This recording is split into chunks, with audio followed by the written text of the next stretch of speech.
सुधेंद्र जी mic उठाइए। मैंने जब बाबा भीमराव अंबेडकर को लेकर जो इस वक्त पॉलिटिक्स हो रही है, कई लोग ये मानते हैं कि ये वोट बैंक के लिए हो रही है, क्योंकि आरोप लगता है कि भारत रत्न इन्होंने दिया नहीं, वीपी सिंह की सरकार आई तब जाके उनको भारत रत्न मिला।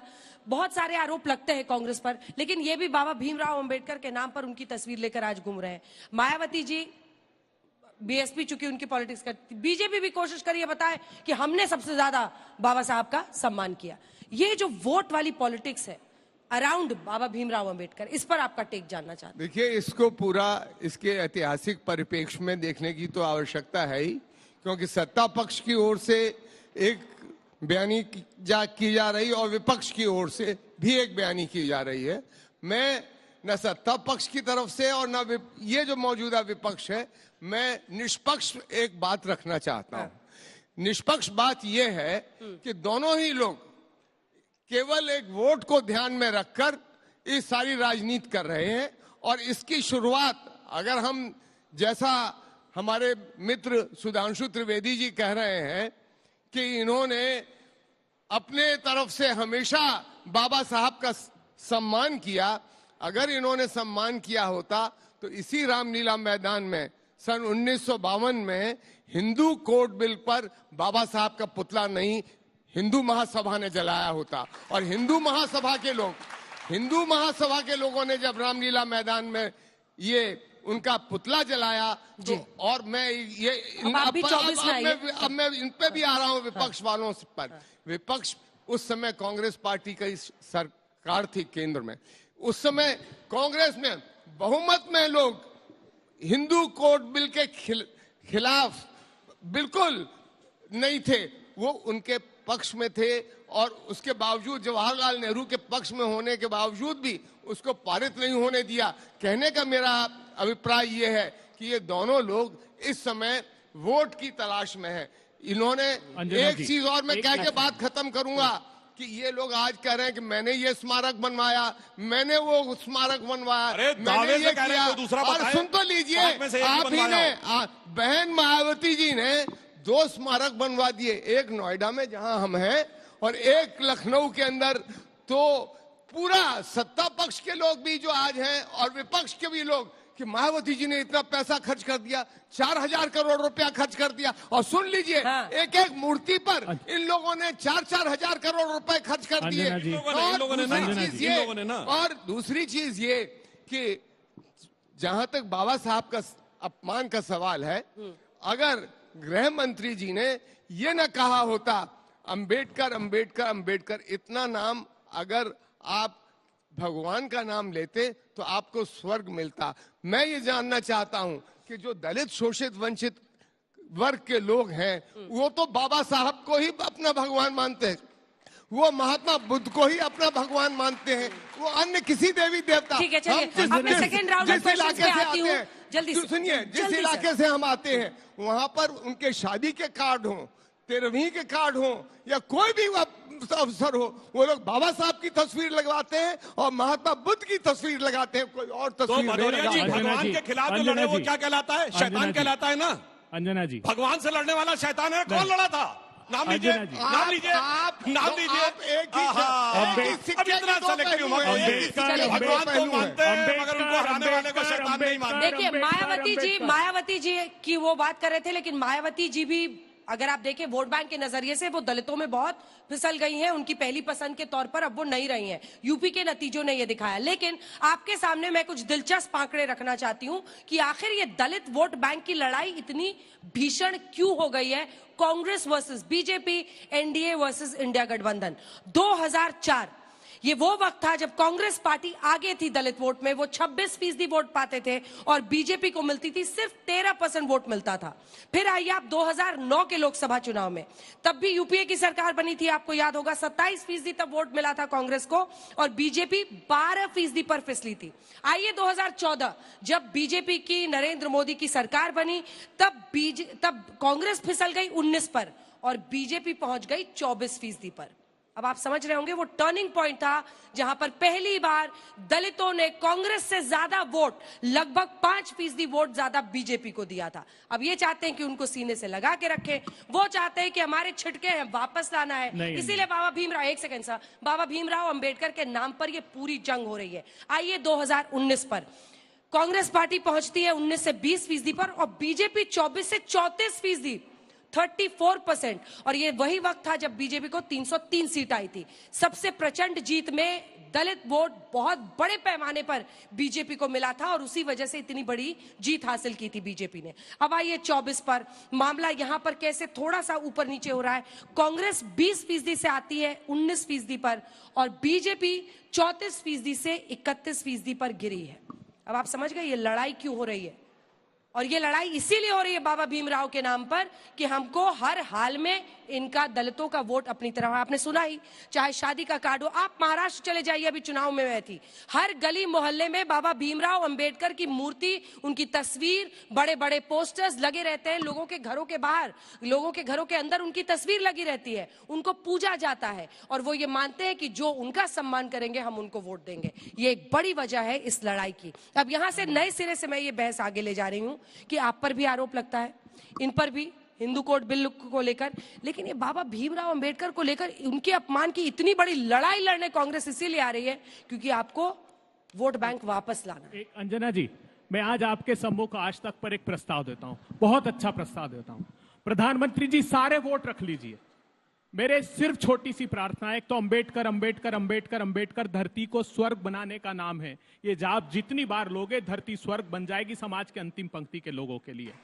मैं आपसे प्रधानमंत्री आग्रह करता हूं, सारे अंजना जी ने कहा दलित समाज के, पिछड़े समाज के, आदिवासियों के वोट ले लीजिए, उनकी जातिगत जनगणना करा दीजिए। प्रधानमंत्री जी ये कह दीजिए सदन में कि जो आरक्षण पर वार कर रहा हूं, आपने पार्लियामेंट में ये कहा है जवाब देते हुए कि 4,80,000 सेंट्रल पब्लिक सेक्टर की जो एंटरप्राइज है जिसके डिसइन्वेस्टमेंट के बाद उनका आरक्षण समाप्त हो जाएगा। प्रधानमंत्री जी इस पर वार करना बंद कर दीजिए, सारे दलित और पिछड़े समाज के वोट ले लीजिए। आप जो किसानों के खिलाफ एक के बाद एक क्रूर काले कानून लाए थे, 90% उसमें दलित और पिछड़े समाज के लोग हैं। प्रधानमंत्री जी ये संकल्प आपका सदन ले और सारे वोट रख लीजिए। आपने सदन में कहा कि पंडित नेहरू 1951 में पहला संविधान संशोधन लाए थे। क्या था संविधान संशोधन?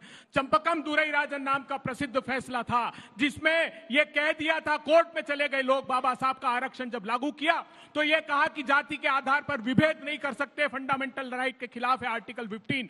पहला संविधान संशोधन पंडित नेहरू ने कहा और वो सही मायने में आदरांजलि थी बाबा साहब को। ये लिख दिया उन्होंने कि इस प्रावधान के होने के बावजूद आरक्षण कोर्ट नहीं रोक सकती। आपको भी अब बाबा भीमराव अंबेडकर को लेकर जो इतनी आप लोग बात कर रहे हैं, या आपको डिफेंसिव होना पड़ा एक बयान को लेकर, ये सच है कि उसका 15 सेकंड दिखाकर लोगों के बीच में बात रखी गई, लेकिन आपको इस मुद्दे पर, क्योंकि ये इतना बड़ा मुद्दा है, आपको भी पता है कि इससे नुकसान हो सकता है। 2024 में आपने संविधान बदल देंगे वाले आप ही के नेताओं के बयान की वजह से झेला है कि आरक्षण के मुद्दे पर आपके खिलाफ एक नैरेटिव बना, इसीलिए आप लोग को भी इतनी चिंता है। देखिए कथनी और करनी में क्या अंतर होता है। कह रहे हैं धरती को स्वर्ग बनाएंगे, और द्वितीय प्रधानमंत्री स्वर्ग में जाने से पहले खुद को तो भारत रत्न दे लिए। जवाहरलाल नेहरू जी अपनी सरकार से अपने को, इंदिरा गांधी जी अपनी सरकार से अपने को, और इंदिरा गांधी जी ने अंबेडकर जी को हराने वाले को भी पद्म भूषण दे दिया। मगर बाबा साहब को स्वर्ग में जाने के 34 साल तक इंतजार करना पड़ा। जब बीजेपी सपोर्ट की सरकार आई वीपी सिंह की, तब जाके भारत रत्न मिला। अब मैं बताना चाहता हूं सर, हम कोई वोट बैंक के लिए नहीं करते। मैं आपसे पूछना चाहता हूं, भारत रत्न बाबा साहब को मिले, ये बीजेपी ने डिमांड कब की थी?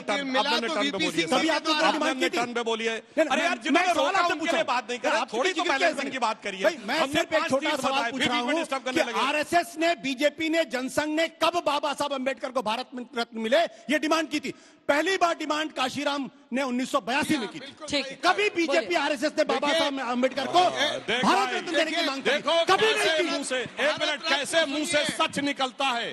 कह रहे 82 में काशीराम जी ने किया था, 2/3 बहुमत की इंदिरा जी की सरकार थी, नहीं दिया। 3/4 बहुमत की राजीव जी की सरकार ने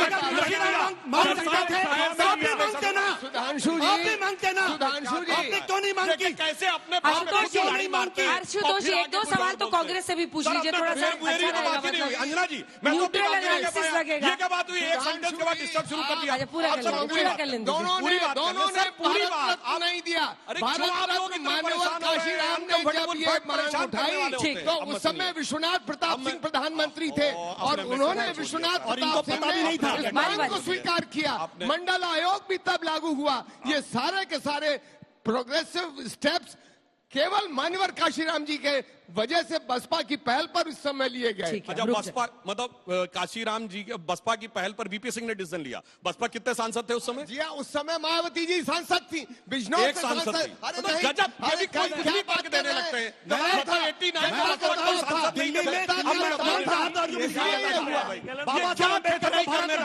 मैं आपको बताता हूँ, मंडल कमीशन की अगर हुई उसके लिए सबसे ज्यादा रामविलास पासवान जी ने कहा था। उन्होंने मंडल कमीशन का सबसे ज्यादा विरोध अखिल भारतीय विद्यार्थी परिषद ने किया था। 20 में आशुतोष गलत बात है।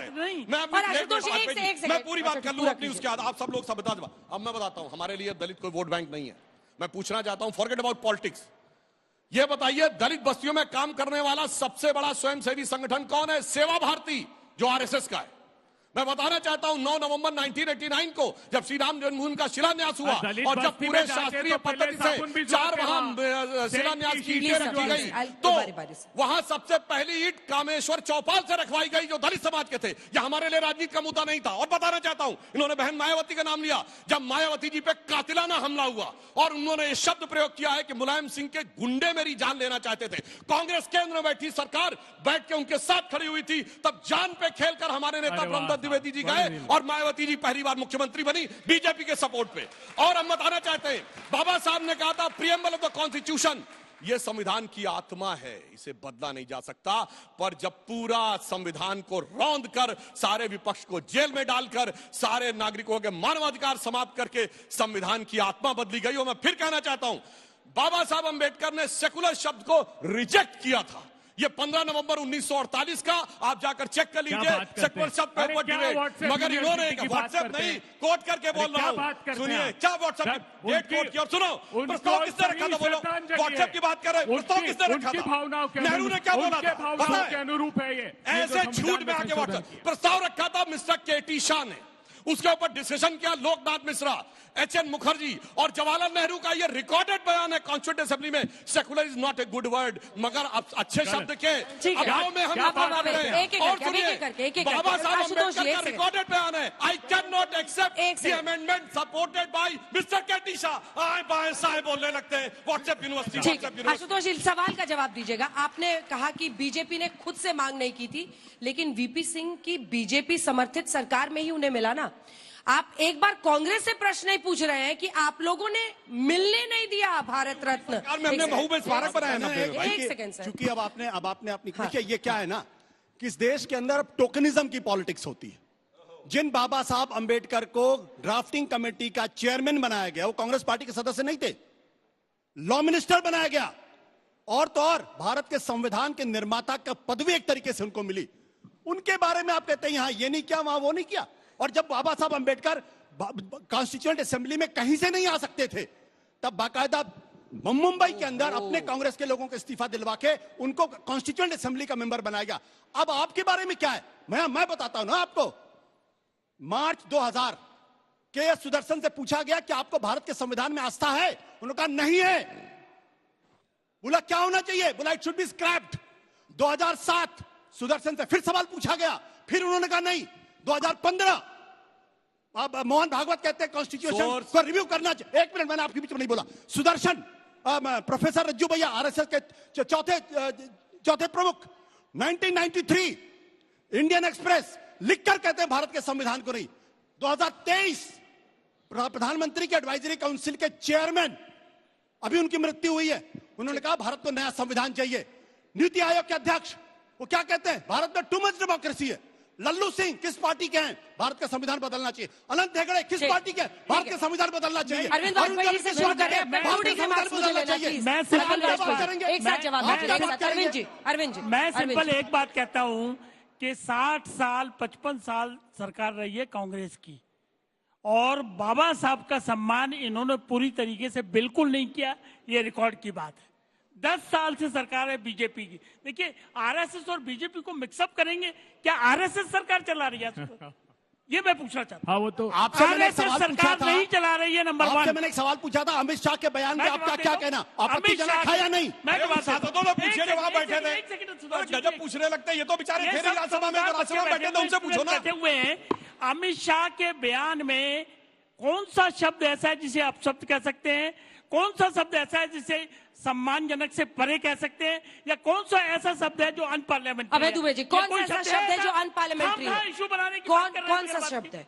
कौन सा ऐसी चीज है? बताइए मुझे इस बात का जवाब दीजिए। वाजपेयी जी, उसके भावार्थ को पढ़ने की कोशिश कीजिए।